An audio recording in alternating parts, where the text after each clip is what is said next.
A conversation about faith, Star Trek style. So here's something I didn't expect to realize. Star Trek has been preaching to us the whole time, and we didn't even know it. Not in the churchy way, not with verses on the screen, but with one simple ideal: to boldly go where no one has gone before. Now tell me that doesn't sound like faith, because faith, if we're honest, is stepping into stuff we don't fully understand, but don't fully control, and we definitely don't have a manual for it. That's called life. We love the mission, not just the uncertainty. So here's the part that makes me laugh at myself. I love the ideal of purpose. I prefer it with clear instructions, predictable outcomes, and seriously, a backup plan. But God doesn't really work like that, does he? Neither did the crew in Star Trek. They didn't know what was out there, and they just trusted the mission enough to launch anyway. That hits a little close to home if you really think about it. Let's be real, we want the warp speed results, right?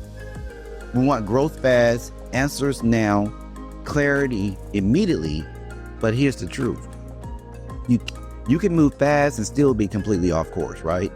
Star Trek had warp speed, sure, but without guidance, speed meant nothing.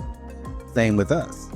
That's why faith isn't about how quickly you move, it's about who's setting the course, and we all know who that is. Everyone has a role, and that matters, you and I.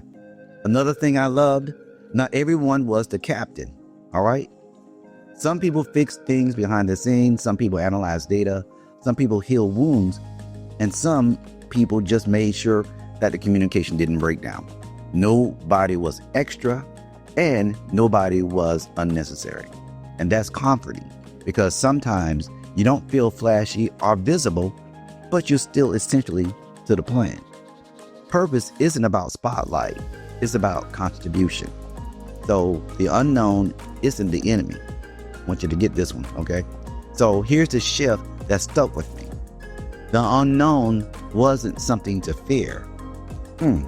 It was something to enter. You get that part? You get it? Faith works the same way. God rarely gives you the full picture, because if he did, you would need trust. You would just need your confidence. And confidence doesn't grow faith, dependency does. So here's the real question. What if God isn't asking you to have everything figured out? What if he's just saying, trust me enough to take the next step? Not the whole journey, not the 5-year plan, just engage. Because the most meaningful growth, spiritually and personally, always happens just past what feels comfortable. So let's think about this. Faith isn't reckless, it's intentional courage. You get that? It's intentional courage. It's hearing the call, even when the destination isn't quite clear, and saying, I'm ready to go. Not because you know what's ahead, but because you trust who's leading. And sometimes that's all you need to go boldly ahead.